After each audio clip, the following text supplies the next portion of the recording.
नमस्कार दोस्तों, आप सभी का मेरे YouTube चैनल मायरा बॉयज़ में हार्दिक स्वागत है। आज की इस वीडियो में हम आपको कर्मा बाई जी की कहानी सुनाएंगे। कहते हैं श्री भगवान तो भाव के भूखे होते हैं और अपने भक्त की पुकार पर दौड़े चले आते हैं। ऐसी ही एक भक्त की कहानी सुनाऊंगी, कर्मा बाई जी।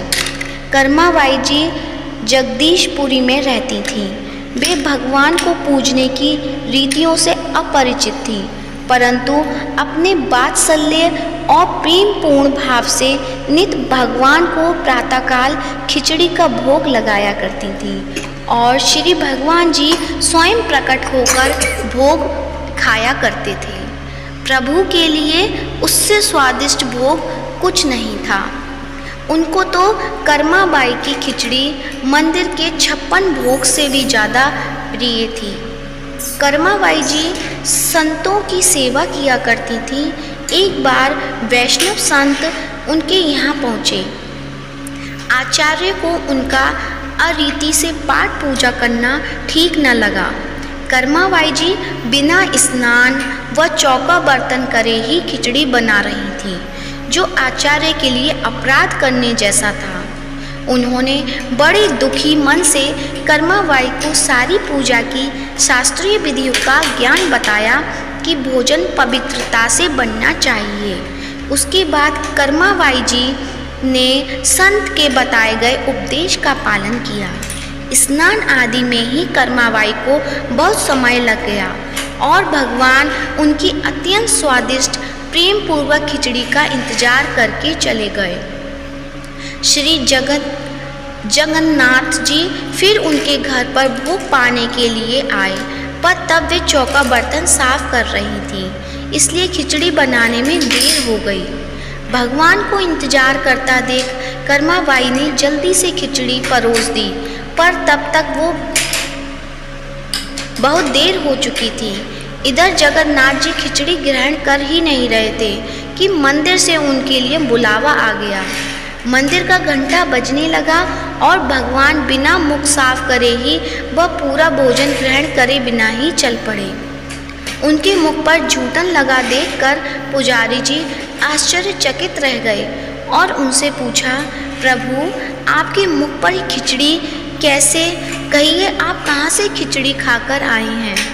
भगवान के मुख पर खिचड़ी लगी देखकर पुजारी जी चिंतित हो उठे और प्रार्थना करने लगे, हे प्रभु, इस दृश्य को देखकर हमारी वाणी अवरुद्ध हो गई है। हमसे कुछ कहा नहीं जाता। आज हमने यह नई बात देखी है, कृपा प्रकट कीजिए। श्री जगन्नाथ जी बोले, मेरी एक भक्त है कर्मा बाई, मुझे वो अनन्य प्रिय है। वह नित्य प्रातःकाल खिचड़ी का भोग बड़े प्रेम से, बड़े भाव से मुझे अर्पण करती है। उसकी सच्ची भक्ति देखकर मैं नित्य उसके घर जाकर खिचड़ी खाता हूँ। परंतु एक संत वहाँ पहुँच गए और कर्मा बाई को पूजा पाठ की विधि बता आए, जबकि मेरी अनेक उपासना की विधियाँ हैं। इस रहस्य को जाने बिना तो जो उपासक की श्रद्धा को खंडित करता है वह अन्याय करता है। संत शीघ्र ही कर्मा बाई के घर पहुँचे और क्षमा याचना करते हुए बोले कि वो अपनी विधि से ही खिचड़ी बनाए, क्योंकि उनकी विधि ही सर्वश्रेष्ठ है। जब तक कर्मा बाई जी जीवित रही भगवान को भोग लगाती रहीं। एक दिन मंदिर में पुजारियों ने एक आश्चर्यजनक घटना देखी। उन्होंने देखा कि श्री जगन्नाथ जी की आंखों में अश्रु थे। उनके कोमल नेत्रों में अश्रुधारा प्रकट हो रही थी, परंतु पुजारी भयभीत हो गए और करुणा भरे स्वर से प्रार्थना करने लगे, प्रभु क्या हमसे कोई भूल हुई है? क्या हमने कोई अपराध किया है जो आज जगत के पालनहार व सुखदाता के सुंदर नेत्रों में से आंसू आ रहे हैं? प्रभु हमें क्षमा कीजिए। भगवान अपने भक्त को रोता नहीं देख पाए और तुरंत ही उत्तर दिया, नहीं, ऐसा नहीं है। आज मेरी प्रिय भक्त की श्वासों की डोर टूट गई। वह मुझी को प्राप्त हुई, परंतु अब मुझे नित्य प्रातःकाल खिचड़ी कौन खिलाएगा।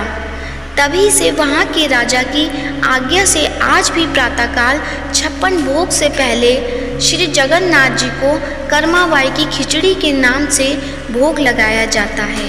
जो श्री हरि को पूर्ण भक्ति भाव, प्रेम व श्रद्धा से भजता है तो भगवान जरूर अपने भक्त के पास आते हैं। कौन कहता है भगवान खाते नहीं, भोग कर्माबाई की तरह लगाते नहीं। आशा करती हूँ कर्माबाई की कहानी आपको अच्छी लगी होगी। कहानी अच्छी लगी है तो वीडियो को लाइक, शेयर और कमेंट ज़रूर कीजिए। और यदि आप मेरे चैनल पे नए हैं तो चैनल को सब्सक्राइब करें। धन्यवाद।